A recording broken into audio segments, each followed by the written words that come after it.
Salut, Détenu Arcade, j'espère en tout cas que vous allez bien, parce que moi ça va très bien. On se retrouve aujourd'hui pour la critique de X-Men Origins Wolverine, 100% spoiler, tous ceux qui n'auraient pas vu ce film depuis 2009, je sais pas ce que vous attendez, vous n'êtes pas obligé de le voir, je sais que ce film n'est pas apprécié de tout le monde, mais faites-vous votre propre avis, même si pour moi c'est un plaisir coupable, mais il est vrai que ce film a détruit pas mal de choses à l'époque où je ne savais pas qui était Deadpool, donc quand tu découvres un type où on a cousu sa bouche, avec des sabres qui lui sortent des poings, des rayons laser, ou encore il peut se téléporter. Bah, sur un moment, je me suis dit, ouais, en fait, c'est un tueur du mutant, c'est pas mal, mais en fait, c'est censé être Deadpool. Voilà, quand tu sais qui est Deadpool, tu dis, putain, ils ont ils ont détruit le perso. Ils ont enlevé en fait, ils ont enlevé, on va dire, ce que Deadpool fait le plus aussi, c'est de parler vulgairement, balancer des insultes dans tous les sens. Enfin, ça on connaît surtout dans la trilogie Deadpool, ou encore dans les comics, Deadpool parle beaucoup. Et t'enlèves ça.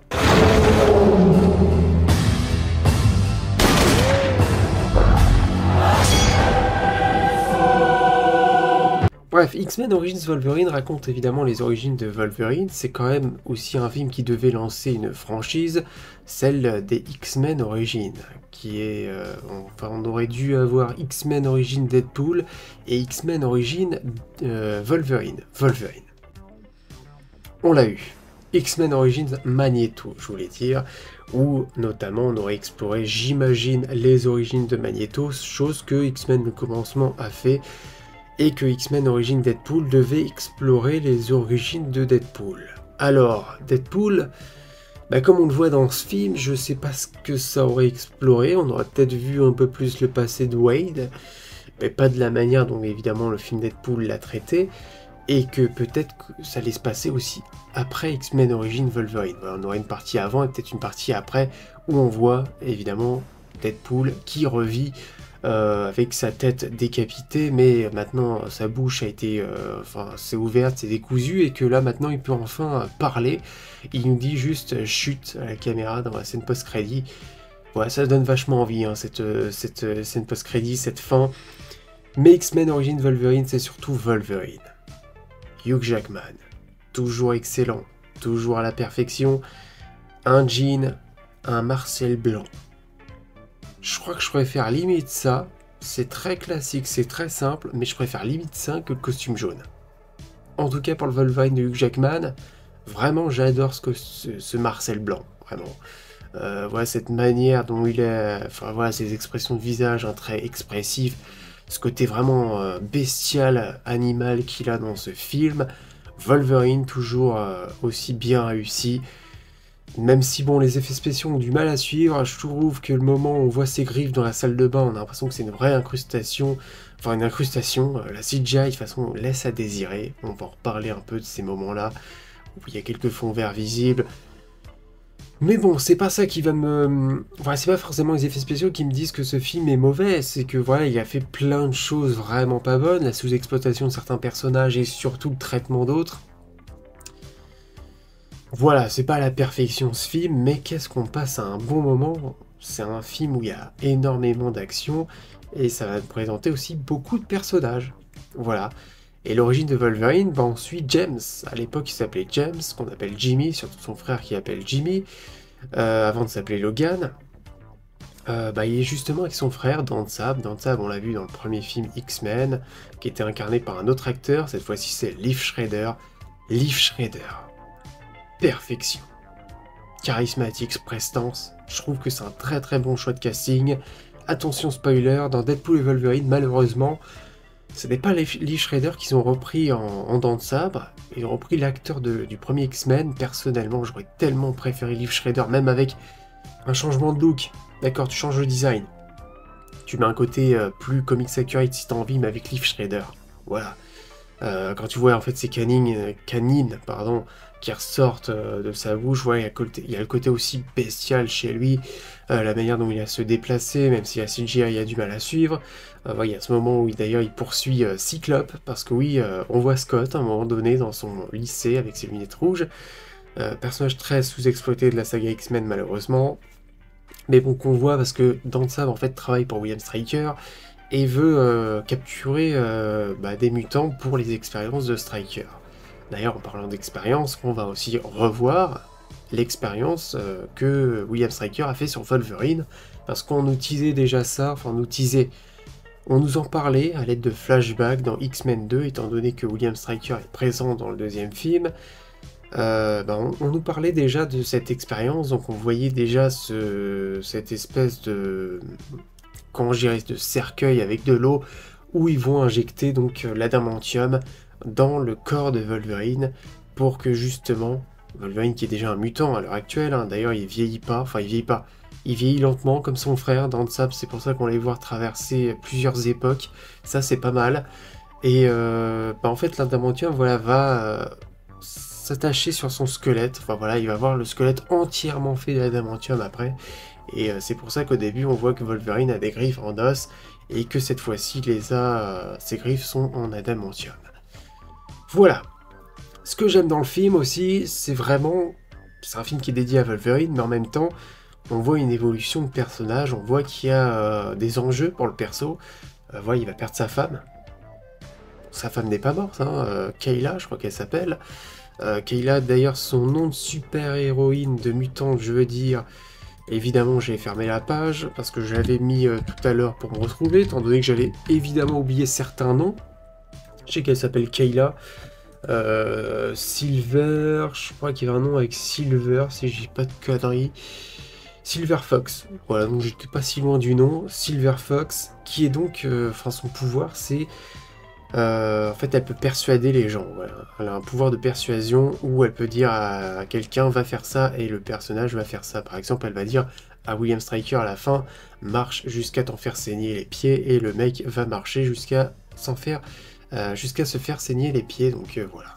Bon, elle va mourir 2 fois.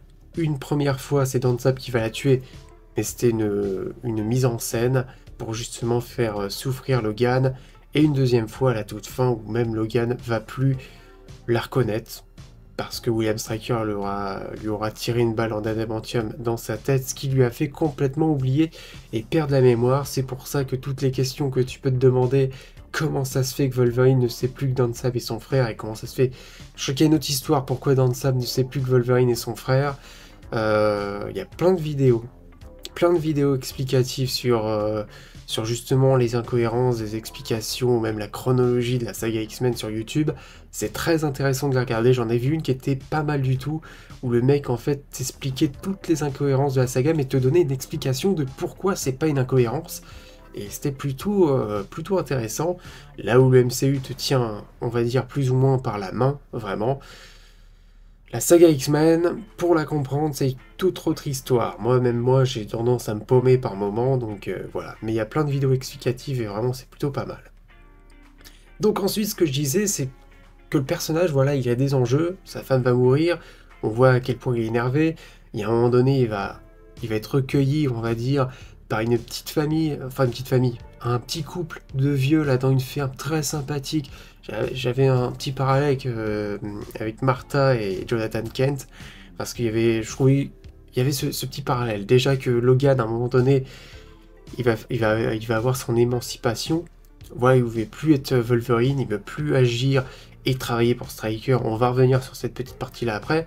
Mais là, voilà, il est bûcheron, il vit avec sa femme, isolé de tout, il a une vie normale, une vie banale, il travaille.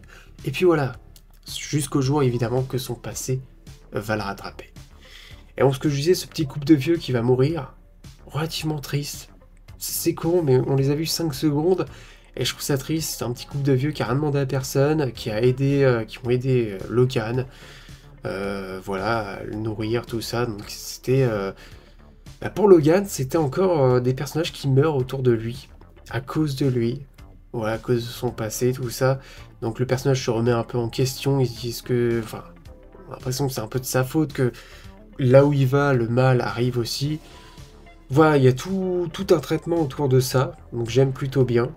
Et ce William Striker, qui recherche encore Logan, et qui recherche aussi plusieurs mutants pour faire ses expériences sur l'île de Striker. Et puis voilà. Ce que je voulais dire, donc comme je disais, avant Logan travaillait pour Striker, et Dan Sabre aussi, tous les deux. ils ont rencontré Stryker, et Stryker à l'époque avait formé sa petite équipe, où il y avait notamment Logan et Dents de Sabre, un peu à la Suicide Squad. Ouais, j'ai fait un peu ce parallèle, c'est vrai que ça fait penser un peu à la Suicide Squad, même s'ils font des trucs pas très bien, parce que la Suicide Squad, normalement, ils font des trucs... Ouais, c'est vrai qu'ils font des trucs pas très bien non plus, mais c'est pour... c'est des missions un peu suicides, c'est des missions suicides. Là, ce qu'ils recherchent, c'est aussi de l'adamantium, mais c'est aussi pour William Stryker, qui a aussi ses ambitions et ce qu'il a envie de faire. Donc il sert de sa petite équipe, voilà, pour faire des choses. Sauf que Logan, lui, il reste quand même dans la légalité, il refuse de tuer des innocents, donc à un moment il va se casser. Cette petite équipe est composée de Wade Wilson, incarné par Ryan Reynolds. C'est vrai que ce Ryan Reynolds n'a rien à voir avec le Ryan Reynolds qu'on connaît maintenant à cette époque-là. C'était pas le même. C'était pas le même. Hein. Maintenant, Ryan Reynolds, quand tu vois dans n'importe quel film, il joue son personnage de Deadpool. Ouais, mais son Deadpool actuel, hein, pas ce Deadpool qu'il y avait à l'époque. Parce que là, Wade est assez inintéressant, on connaît absolument pas son passé, et puis il est pas drôle. Ouais, il est pas drôle. On a aussi Kessler, je crois que c'est Kessler, qui est joué par will.i.am. Ouais, Kestrel, pardon, c'est Kestrel. will.i.am, si vous ne savez pas qui c'est... C'était une bonne époque quand même ça. Voilà, c'était aussi l'époque dans les films de super-héros. On ramenait parfois des rappeurs ou des chanteurs. Je me rappelle de Daredevil. Il y avait Coolio. Voilà, Coolio qui était dans le film Daredevil, enfin dans la version longue. Il était aussi dans Batman et Robin, Coolio.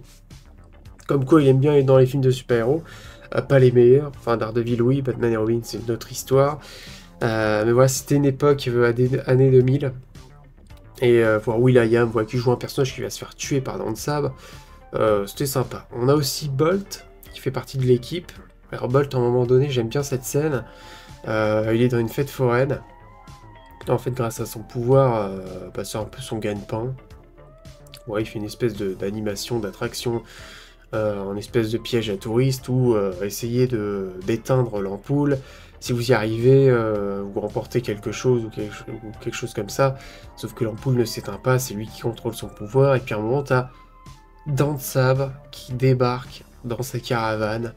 Voilà, avec ses griffes. Vraiment, ses griffes, elles sont terrifiantes. Quand il prend l'ampoule et que tu vois que l'ampoule, elle commence à s'éteindre parce que c'est justement Bolt qui est un peu stressé. Et puis voilà, enfin, Dents de Sabre tue carrément les mutants, donc il déconne pas. Ensuite, on a le Blob. Alors le Blob, il sera pas encore gros au moment où on le rencontrera, mais on le rencontrera un peu plus tard où il fait du catch. Il est immense, il boit des sodas, tout ça. Le Blob, je me rappelle, j'avais joué avec ce perso dans Lego Marvel. Il était dans Lego Marvel, je jouais avec lui parfois, donc c'était le Blob. À l'époque, je savais pas que c'était lui en fait dans X-Men Origins Wolverine. Et après, j'avais fait le pareil, je me suis dit, ah oui, en fait, il est dans Lego Marvel, et c'est ce personnage-là qui est dans X-Men Origins Wolverine. Donc voilà, on a aussi l'Agent Zero. Personnage plutôt classe, mais bon, après il va se faire tuer par Wolverine durant une scène d'action. D'ailleurs, c'est dans la campagne. D'ailleurs, c'est lui qui tue le petit couple de vieux, très sympathique. Ce film a un côté un peu burlesque, nanardesque, j'ai envie de dire. Ces films américains d'action où derrière t'as des explosions, mais t'as le personnage qui se retourne pas et qui continue à avancer. On a ce genre de choses, des trucs un peu absurdes. Par moment où Wolverine, à un moment, il détruit une échelle. C'est dans la ruelle où il y a Gambit et Dents de Sabre, justement. Il détruit une échelle, même à la caméra. Tu comprends pas ce que l'échelle est en train de faire. T'as l'échelle qui descend petit à petit, comme ça, et Wolverine qui détruit l'échelle. Voilà, bon, en parlant de cette ruelle, oui, Gambit. Voilà, parlons un peu de Gambit. Ce personnage, Rémi Lebeau, incarné par Taylor Kitsch, qu'on ne retrouvera pas dans Deadpool et Wolverine parce que c'est Channing Tatum qui reprend le rôle, enfin qui prend son rôle qu'il aurait dû avoir. Et Taylor Swift, il faut savoir, oui, que c'était le premier Gambit, enfin en live action plutôt. Le personnage, on le voit un moment jouer avec, utiliser son pouvoir avec les cartes, avec évidemment son bâton. Quand tu vois pendant tout le film, il ne sert à rien. En fait, c'est simple, Wolverine vient le voir dans cette espèce de cabaret casino où en fait il recherche William Stryker, et Gambit est le premier mutant qui s'est échappé de l'île de Stryker, donc Wolverine veut savoir où se trouve cette île, et donc il va demander à Gambit. Gambit, bon, au début va pas accepter, puis il va y avoir un combat entre les deux, Danzab qui va se ramener, qui va tuer d'ailleurs Kestrel sur le moment, d'ailleurs qui va lui prendre son cœur et l'exploser. On voit pas tout ça, parce que c'est pas un film R-rated, mais le film arrive à être violent même sans être R-rated, donc c'est pour ça que R-rated c'est pas forcément un gage de qualité, parce qu'on peut faire de la violence sans vouloir vraiment être R-rated et rentrer vraiment dans le gore total. Donc, ce que je disais, c'est que Gambit, il y a un combat contre Wolverine. Alors, déjà au début, quand ça arrive, Gambit se met à parler. Wolverine, d'un coup, il fait un coup comme ça. Gambit, voilà, fini. Ça fait 10 minutes qu'il est au sol, assommé complètement. Pendant ce temps, t'as le combat entre Danzab et Wolverine. Et d'un coup, Gambit se réveille. Combat contre Wolverine, point, on arrête. Puis après, bon, Logan et Gambit vont commencer à discuter et limite devenir meilleurs potes. Au final, Gambit va dire, allez, je t'emmène voir l'île de Stryker. Gambit reste dans l'hélicoptère, et peut-être qu'au cours du chemin, pendant tout ce qui se passe sur cette île, pendant le combat Deadpool contre Wolverine et Danza, pendant tout ce temps-là, Gambit, tu sais pas où il était, mais il va revenir. D'un coup, à quoi il va servir le mec? Il va servir, en fait la centrale nucléaire va exploser, et le gars va passer avec son bâton, et il va détruire un morceau qui a failli tomber sur Logan. Voilà. Le personnage ne sert à rien. Au final, tu le reverras pas en plus par la suite. Enfin, dans les autres films. On verra aussi d'autres mutants. Emma Frost, notamment, plus jeune. J'ai revu X-Men le commencement, et quand je dis que les effets spéciaux sont dégueulasses dans ce film, c'est que Emma Frost dans X-Men le commencement est magnifique. Dans ce film-là, c'est dégueulasse. Vraiment, c'est horrible. Voilà. Voilà pour ce qui est des autres mutants. On a le professeur X, quand même, qui est debout. Alors je sais que je crois qu'il prend un sérum justement pour être debout. Moi, j'ai vu une vidéo explication du pourquoi il n'est pas en fauteuil roulant, tout ça, où il n'était pas encore. Mais je crois qu'il l'était à ce moment-là, donc il y a une histoire avec un sérum qui peut le faire tenir debout. D'ailleurs, Patrick Stewart est là, on l'a rajeuni, c'est horrible. Horrible. On a l'impression que c'est fake, vraiment. Voilà. Et la fin du film, bah, Wolverine en fait se prend une balle. Voilà, William Stryker tire une balle d'adamantium dans la tête de Wolverine. Résultat, Logan va complètement oublier ce qui s'est passé, tous ses souvenirs. Pour au final, voilà, il va carrément, il va oublier sa femme hein, qui est là, au sol, qui est morte. Quand Gambit va lui demander tu la connaissais, Logan va te dire absolument pas. Et puis voilà, fin de l'histoire. Scène post-crédit, William Stryker qui marche avec les pieds en sang, parce que justement Kayla lui a dit marche jusqu'à t'en faire saigner les pieds. Et deuxième scène post-crédit qui aurait dû utiliser X-Men Origins Deadpool. On a Deadpool avec sa tête au sol, on voit sa main, son corps qui est sur le point de récupérer sa tête. Et là il nous dit chut, comme ça. Voilà. Voilà pour ce film. J'ai l'air de faire une tête comme si j'avais détesté ce film, parce que oui, il y a des éléments, c'est n'importe quoi, mais c'est un plaisir coupable de revoir encore ce film, vraiment. Voilà, je pense avoir fait le tour. On va passer tout de suite au diagnostic. Mon diagnostic? Ça se passe là. Alors déjà, un costume iconique. Il n'y a pas de costume dans ce film. C'est même pas un costume iconique, je vais pas te dire que le Marcel Blanc c'est génial, je vous ai dit que le Marcel Blanc je préférais ça au costume jaune, en tout cas au costume jaune qu'on a vu dans Deadpool et Wolverine. J'aime bien ce costume jaune, mais vraiment je préfère le Marcel Blanc pour Logan, pour Hugh Jackman en tout cas, mais je vais pas dire que c'est un costume iconique, voilà.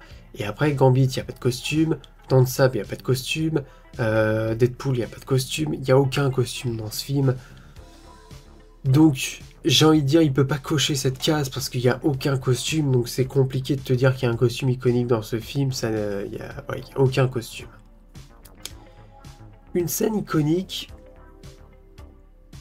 ça va être con, hein, mais j'adore le moment, c'est con hein, comme scène, mais j'adore le moment où en fait Logan se réveille, il entend ce que Stryker est en train de dire, c'est au moment de l'expérience justement, et d'un coup il se lève, tu vois l'eau qui surgit de partout, et là tu vois à quel point il est énervé, tu vois les griffes de Logan, c'est con hein, mais en 5 secondes, tu vois Wolverine. Tu vois à quel point il est énervé, tu vois que Wolverine, tu vois même plus Hugh Jackman, et je trouve vraiment, rien que cette scène, ce plan, ce moment, je l'adore. Ouais, j'adore ce moment où il sort de l'eau, c'est génial. Donc j'ai envie de te dire évidemment que ça coche une scène iconique. Un antagoniste iconique, je trouve que William Stryker est pas mal, mais c'est vrai qu'à la fin il est avec son frère et encore, dans le sabre. Liv Schreider, je vous l'ai dit, j'adore ce perso. Donc voilà, c'est vrai qu'il travaille pour William Stryker et en même temps, on voit qu'il a quand même un ego et qu'il travaille, on va dire pour lui, hein, voilà, parce qu'il travaille quand ça l'arrange et quand ça l'arrange plus, il arrête. Donc oui, un antagoniste iconique, largement Liv Schreider en dents de sable, c'est génial. J'aime beaucoup le perso. Après, je le trouve un peu con. Enfin, je veux dire, quand je dis con, c'est en fait pourquoi il est énervé contre Logan. C'est que Logan, à un moment donné, enfin, ils se sont dit que ils seraient toujours ensemble, tous les deux, entre frères. À un moment donné, Logan n'accepte pas qu'on tue des innocents, donc il se casse. Et voilà, c'est pour ça que Danzab est énervé. Bon, on voit qu'il est sanguin, Danzab. On voit qu'il peut s'énerver pour un rien. Mais voilà, laisse ton frère faire ce qu'il veut. Ouais, s'il a envie de se tirer, il se tire. T'es pas obligé de s'énerver pour ça. Bon. Après, je le trouve très bon, les Shredder, donc je vais te dire quand même que j'adore cet antagoniste. Voilà. Un thème iconique, c'est vrai que j'en ai pas parlé, mais je trouve que les musiques sont très très bonnes dans le film.